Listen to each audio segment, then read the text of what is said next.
সোনাহার আলী হাফিজিয়া মাদ্রাসার দ্বিতীয়তম বার্ষিক জলসা ও দস্তারবন্দি অনুষ্ঠানে অসংখ্য মানুষের ঢল। সোনাহার আলী হাফিজিয়া মাদ্রাসায় বৃহস্পতিবার বিভিন্ন কার্যসূচির মাধ্যমে সম্পন্ন হয়। অনুষ্ঠানে সভাপতিত্ব করেন আলহাজ সাইবুর রহমান মীরা সাহেব। প্রধান অতিথি হিসেবে উপস্থিত ছিলেন উত্তর পূর্বাঞ্চলের আহলে সুন্নাত ওয়াল জামাতের সভাপতি আল্লামা আব্দুল জলিল নিজামী সাহেব। মুখ্য অতিথি হিসেবে উপস্থিত ছিলেন আলহাজ মাওলানা আলতাফ হোসেন লস্কর। সম্মানিত অতিথি হিসেবে উপস্থিত ছিলেন মাওলানা আব্দুল হান্নান সাহেব। বিশেষ অতিথি হিসেবে উপস্থিত ছিলেন মাওলানা মাহবুবুর রহমান সহ আহলে সুন্নাত ওয়াল জামাতের বিশিষ্ট উলামায়ে কেরামগণ। এই মেহফিলে উপস্থিত হয়ে নসিহত সহ সংক্ষিপ্ত মোনাজাতও করেন। সোনাহর আলী হাফিজিয়া মাদ্রাসার 4 জন ছাত্রকে হাফিজ হিসাবে স্বীকৃতি দেওয়া হয়। তাদেরকে পাগড়ি পরিয়ে সনদ প্রদান করা হয়। ছাত্ররা হলেন যথাক্রমে রেজাউল আমিন মাজার ভূঁইয়া, শফিকুর রহমান বড় ভূঁইয়া, দিলাল আহমেদ মজুমদার, সালে আহমেদ তালুকদার। তাদের মাথায় পাগড়ি পরিয়ে দেন অতিথিরা। মাদ্রাসার অধ্যক্ষ হাফিজ কামরুল ইসলাম বড় ভূঁইয়া, হাফিজ মহিবুর রহমান, মাদ্রাসার উপদেষ্টা নজরুল ইসলাম মীরা সেলিম, মাদ্রাসার পৃষ্ঠপোষক জহিরুল ইসলাম মাজার ভূঁইয়া, আহমেদ শরীম মাজার ভূঁইয়া, বাবুল হোসেন মীরা, আবু মোহাম্মদ সৈয়দ মীরা, তোয়েব আলী মজুমদার, সমাজকর্মী ময়নুল ইসলাম মাজার ভূঁইয়া। হাইলাকান্দি থেকে রাহাতুল আক্তার বড় ভূঁইয়ার রিপোর্ট। আমার কাছে বেশিলাম আপনি কিতা করতে মসজিদ বলে না, আপনার কাছ থেকে আমরা পয়সা নিতাম।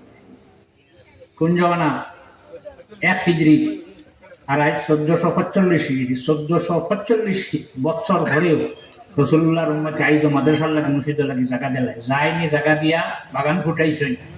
তান এবং তান বংশর যারা খবর ভবিষ্যতে যারা খবরও দেখবা তারা খবরও আল্লাহ দেশর বাগান ফুটাই দেব তারা হোক আমি। আমরা আপনারা কর্তব্য থাকবো জায়গা দিয়েছেন মাদ্রাসা বানাইতে পড়াশোনা কিলা ওঠা দেখতা। আজকে দ্বিতীয় বাৎসরে 4 জন হাফিজ সাহেবরে পাগড়ি দিয়ে দেবো হয়েছে। হাফিজ সাহেব হল যেগুলোরে পাগড়ি দেবো হয়েছে আপনারা মেশা বকরে আপনারা নসিহত ওসিয়ত যেটা করবার করবো। আমি একটা কথা বলিল যে হাফিজ সাহেব একবার থেকে আপনারা পড়িয়া আজকে পাগড়ি পাইছে তাই 30 পাড়ার হাফিজ 31 না, তুমিও 30, 10 জন সমান নেই। আল্লাহ লাড়িও না বাদে কইবা তুমিও 30 আমিও 30, তুমি তো 31 না। মেসাব ছাত্র আদবে আউলিয়া বেআদবে শয়তান। মেসাব হল সব সময় আদব রাখিও। মেসাব আটিয়া যাইতে পরে বাইকা নিয়ে বেল দিও না, মেসা তোরা বদ দেব নামি দিও। নামার পরে মেসাবে কইবা আচ্ছার বাজার।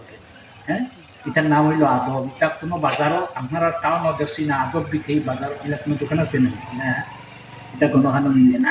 2 যেগুলো পড়াইছে নেশা আপনার কইচরা এটা পয়সা দেবে এমনি নাই। আমি আমার মৃত্যু খেয়ে যেটা সেলিম মিডিয়াটাও তারা একটা ফোন করছেন। আমি দেখলাম দিয়া বড়খলা সৈদপুর বাংলাদেশ বর্ডার বাংলাদেশ নেই আমরা দেশ।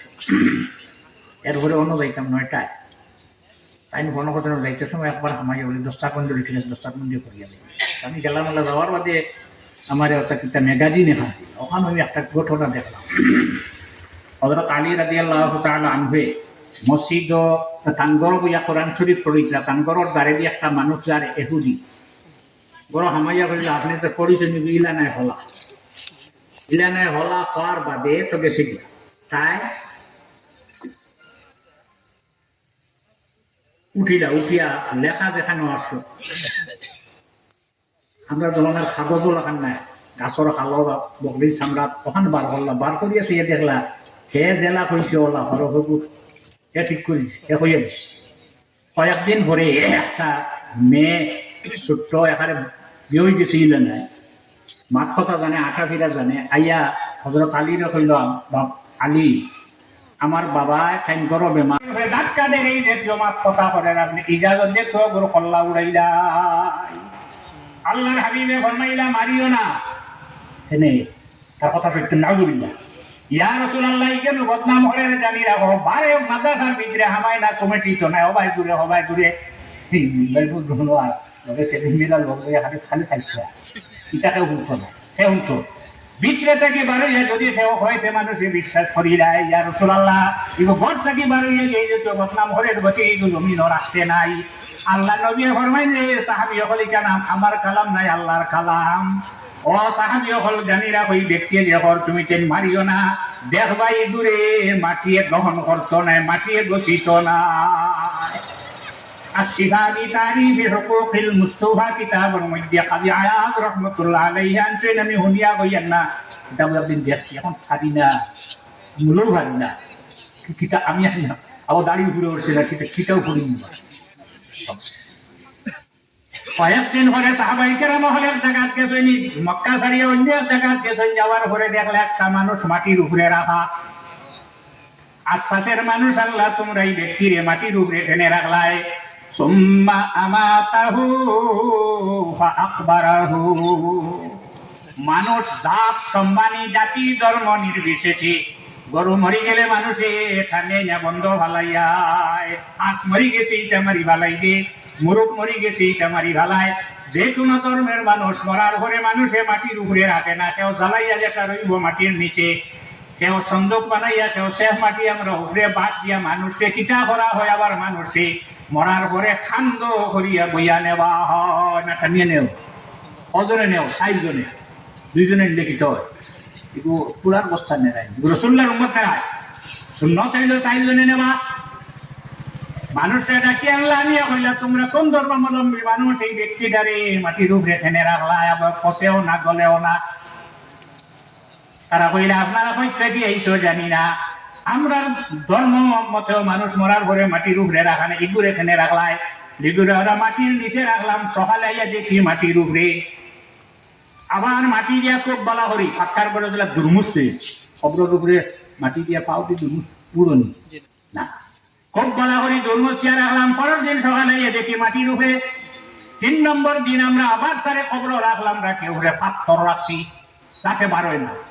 আইয়া দেখি পাথর জায়গা পাথর হে আবার মাটির উপরে, ইগো মাটির নিচে রয় না। সাহাবাই কেরাম হলে চাইলা চাইয়া দেখলে কি ঘুরে সে যখন হৌ দিয়ে আল্লাহ নবী আল্লাহর কালামের উপরে কোরআন শরীরের উপরে ধাক্কা দিছিল, আল্লাহ নবী ফরমাইছেন ইগুরে মাটিয়ে গ্রহণ করতো নাই। চাইয়া দেখুন ওই ব্যক্তি কোরআন শরীফের বিরোধিতা করার কারণে রাসূলুল্লাহ ফরমাইছেন ইগুরে মাটিয়ে গ্রহণ করতো নাই। আমরা যদি কোরআন শরীফের বিরোধিতা করি, আপনি ঘরাইতে এক মানুষ মাটির উপরে উঠুন না, মাটিয়ে গ্রহণ করিলাই। জানি রাখো যদিও মাটিয়ে গ্রহণ করিলাই, জানি রাখো বেহেশতে মানুষে জায়গা দিত নাই। আল কোরআন আর কোরআন শরীফ ঠিক হতে তো কঠিন নিলা নাই, তফসির কঠিন যাই মনে করে তাই নিম্বর সাইয়্যিদিনা ওয়া মাওলানা